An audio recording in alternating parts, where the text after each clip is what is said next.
When she said those words, I felt the ground slip beneath my feet.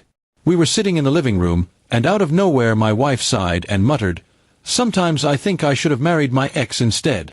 She said it casually, as though it was a harmless thought, but to me, it was a dagger straight to the heart.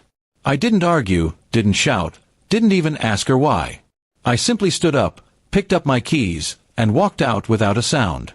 The silence I left behind spoke louder than any words. She must have thought I was sulking or overreacting, but in truth, I was already broken. That single sentence told me everything I needed to know about how she truly saw our marriage. I didn't go far that night, I just drove around, my mind racing. I thought about every sacrifice, every late night I spent working to give her the life she wanted, every promise I kept while she dreamed about someone else. I didn't come back home immediately.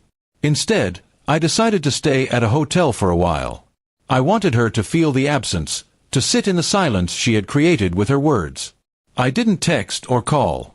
I just disappeared. By the second day, she started calling me frantically, leaving messages asking where I was, apologizing, begging me to come home. I ignored them all. What she didn't know was that I had already started preparing my way out long before that comment. Somewhere deep down, I had sensed her lack of appreciation, the little hints of discontent in her tone. I had saved up money quietly, kept a separate account, and prepared documents that would make leaving easier if it ever came to that. Her words that night gave me the final push I needed. By the third day, she was at her breaking point. She sent me long paragraphs, admitting she hadn't meant what she said. She claimed she was just frustrated, that she had been comparing her life to others on social media, that she wasn't serious. But I knew the truth. When someone speaks their deepest thoughts in a moment of comfort, it's often what they truly feel. Meanwhile, I had already moved my belongings out of the house into a new apartment I had been secretly renting for months.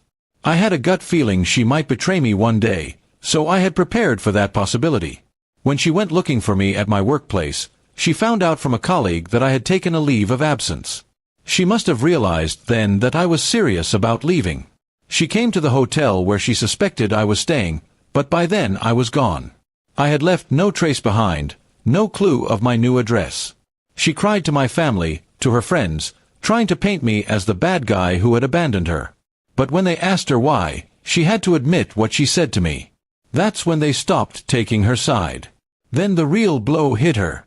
She discovered that all the finances she had taken for granted were under my control. The house she thought she owned with me was in my name alone. The car she drove every day was leased under my account. The credit cards she used freely were tied to my bank. Piece by piece, she realized she had nothing without me.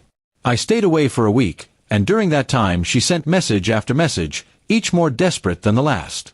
At first, she was defensive, saying I was childish for leaving over just a comment. Then she became apologetic, telling me she didn't mean it, that she loved me and only me. Finally, she turned into pure desperation, saying she couldn't survive without me.